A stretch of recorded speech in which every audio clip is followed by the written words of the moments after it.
शिक्षण सप्ताह या कार्यक्रमात मला आपल्या शाळेनं बोलवलं, त्याबद्दल मी शाळेची यादीच आभारी आहे. तर आज तुम्हाला कथाकथन आणि नाटक कसं करायचं, काय करायचं याबद्दल आपण बोलायचं आहे. म्हणजे मी तुम्हाला काही शिकवणार नाही आहे, तुम्हीच मी सांगणार आणि तुम्ही करणार, आपण फक्त गप्पा मारायचं. त्याआधी मला सांगा, तुमच्यापैकी सगळ्यांची ओळख करून घेणं एवढा वेळ आता आपल्याकडे नाही आहे. रॅन्डम सगळ्यांना विचारतो, तुमच्यापैकी गाणं म्हणायला आवडतं मला असे किती जण आहेत?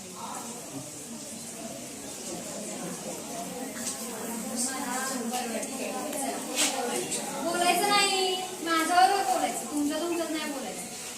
आणि मला नाटक करायला आवडतंय किंवा मला दुसऱ्यांची ऍक्टिंग करायला आवडते अशी किती जण आहेत?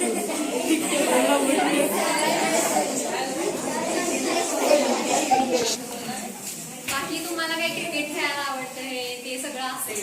हा नाही, सगळ्यांनाच आवडतं असेल तेव्हा माहिती. आपण सुरुवात करूया. नाटक म्हणजे काय असतंय असं काही वेगळं नाही. आपण जे रोजच्या आयुष्यात जगतोय ते म्हणजेच नाटक. फक्त आपण रोजच्या आयुष्यात गोष्टी आपल्यासोबत घडत असतात आणि नाटकात फक्त आपण घडणाऱ्या गोष्टी एक्सप्लेन करून सांगतो किंवा दाखवतो असंच. नाटक काय आपण जाता येता पण आपल्यासोबत घडतच असते. दोन मित्र आपापसात बोलताना आपण तिसऱ्याच सांगतोय ते कसं करावं लागेल, हे म्हणजे हे ऍक्टिंगच झाली एक प्रकारची, बरोबर ना? हे म्हणजेच नाटक आहे. फक्त आता ते प्रत्येक गोष्ट करायची एक स्टेप असते. त्या स्टेप वाईज जर आपण गेलो तर आपण तिथपर्यंत जाऊ. एक कोडं आपल्याला सोडवायचं आहे तर ते डायरेक्ट सुटणार आहे का? त्याच्यासाठी आपल्याला काहीतरी पार करायला लागतील ना टप्पे. तर त्या पद्धतीनं नाटक. मला सांगा, आपल्या जीवनावश्यक गोष्टी कोणत्या आहेत? शाळेत शिकला एवढं तर म्हणजे जीवनात आवश्यक असणाऱ्या 3 मूलभूत गरजा. कोणी पण सांगा, एक रॅन्डम सगळेच सांगा. म्हणजे आपल्याला एखादी गोष्ट करण्यासाठी, त्याच्यासाठी काहीतरी गोष्टी जगण्यासाठी अन्न वस्त्र निवारा गरजेचं आहे, बरोबर? मग नाटक करण्यासाठी काय गरजेचं आहे? तर नाटक करण्यासाठी 5 महत्वाच्या गोष्टी आहेत. ते म्हणजे तुमचं ऑब्झर्वेशन म्हणजे निरीक्षण. दुसरं तुमचं कॉन्सन्ट्रेशन म्हणजे एकाग्रता. तिसरं तुमचं कल्पनाशक्ती म्हणजे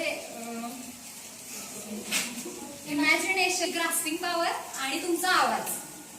मी आता जे बोलायला लागले तर तुमच्या शेवटच्या पाकापर्यंत ऐकायला येते ना सगळ्यांना.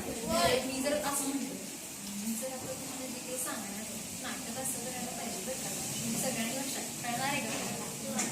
त्यामुळे आवाज हा सगळ्यात महत्वाचा फॅक्टर आहे नाटकात. म्हणजे उद्या तुमच्यापैकी कोणतरी नाटक करायला लागलं किंवा तुम्ही करायला लागलात तर आपल्यासमोर हजार लोक बसलेले असतात. शेवट तुला बसणार असतं बस, नाही तर बाहेर तुमचं. तर आपण हजार लोकांना आपलं म्हणणं आपल्याला पटवून द्यायचं असतं. तर शेवटच्या माणसाला तुमचं नाटक कळलंच नाही, तुमचं ते तुमच्याकडे बघायला ते लागलाय पण तुमचा आवाजच त्या माणसापर्यंत पोहोचला नाही तर त्या गोष्टीचा काही उपयोग आहे का? तुम्ही एवढं तुमचं जे काही ऍक्ट तुमचं सादर होणार आहे त्याचा काही उपयोग आहे का? नाही. तर त्यामुळं या 5 गोष्टी खूप महत्वाच्या आहेत. तुमचं कॉन्सन्ट्रेशन म्हणजे एखादी गोष्ट आपल्या आईसोबत आपण कधीतरी एखादा पदार्थ तयार करत असताना किचन मध्ये जर आपण थांबलो, तू काय करणार आहेस पुढे? तर आईनं आता सपोज आपण आईला एखादा पदार्थ तयार करताना बघतो तर ते आपण वर्षानुवर्ष लक्षात ठेवतो ना. कधी तर तुम्ही तीच गोष्ट करायला गेला तर तुम्हाला आठवणार, अरे मी तेव्हा आईसोबत बसलेलो, तेव्हा आईनं काहीतरी हे केलेलं, आपण पण असंच करूया. ऑब्झर्वेशन. तुम्ही हजार माणसं बघताय रोजची, तुमचे मित्र, शिक्षक, आई बाबा, घरातले दारातले शेजारी, ढीगभर लोक आपल्याला रोजचे दिसतात. कोण ना काहीतरी कोणतरी करत असते, बरोबर? त्याची कॉपी आपण करतोय. तुम्ही शिक्षकांच्या नादाला पण घरी जाऊन करत असाल. आता तुम्ही इथं मला बघणार आणि मी गेल्यानंतर काय म्हणणार, अरे ती काय आली, डोळे कसे होत होते तिच्या हसताना, डोळे तर ओढत होते काय. हे असं हे नाही याच्यात, पण आपण या गोष्टी करतो. म्हणजे आपल्या आजूबाजूलाच नाटक आहे, फक्त हेच ऑब्झर्वेशन करायचं. आपल्याला खूप कॅरेक्टर मिळतात आपल्या साईडला, खूप. तेच फक्त आपण ऑब्झर्व करायचं आणि ते इम्प्लिमेंट करायचं आपल्या नाटकात. त्याच्यानंतर तुमचा आवाज हा सगळ्यात अति महत्वाचा घटक आहे. म्हणजे याच्यात खूप प्रकार आणि आवाजाची खूप व्यायाम आहेत. ते आता एवढं सगळं आपलं होणार नाही याच्यात, पण जे थोडं फार जे काही होईल ते आपण करूया.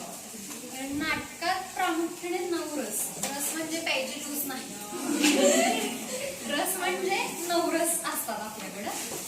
ते लक्षात ठेवायचं. कदाचित तुमच्या लक्षात राहू शकतं आयुष्यभर. या पद्धतीनं आम्हाला सांगितलं नाटकात 9 रस. आपल्या नाट्यशास्त्रात ऋषी मुनींनी नाट्यशास्त्र आपलं लिहिलेलं आहे, त्याच्यात 9 रस असतात आणि या 9 रसांचाच वापर करून आपण नाटक करतो. म्हणजे की आता 9 रस झाले, पण आता एखादं वाक्य जर आहे, एक वाक्य आपण बऱ्याच व्हेरिएशन मध्ये घेऊ शकतो. म्हणजे असं झालं की काय घेऊ शकतो आपण, मला खेळायला जायचंय, या आई अगं मला खेळायला जायचंय. आपण रडून पण घेऊ शकतो हे वाक्य. हे आई का गं मला सोडत का नाही आहेस तू, मला खेळायला जायचंय. हे वाक्य आपण सोडून पण घेऊ शकतो. आणि आपण हे हसत पण सांगतो, या आई माझा अभ्यास झालाय, मला आता खेळायला जायचंय. बरोबर. तुम्ही ज्या पद्धतीने ट्रीट करताय वाक्यांना त्या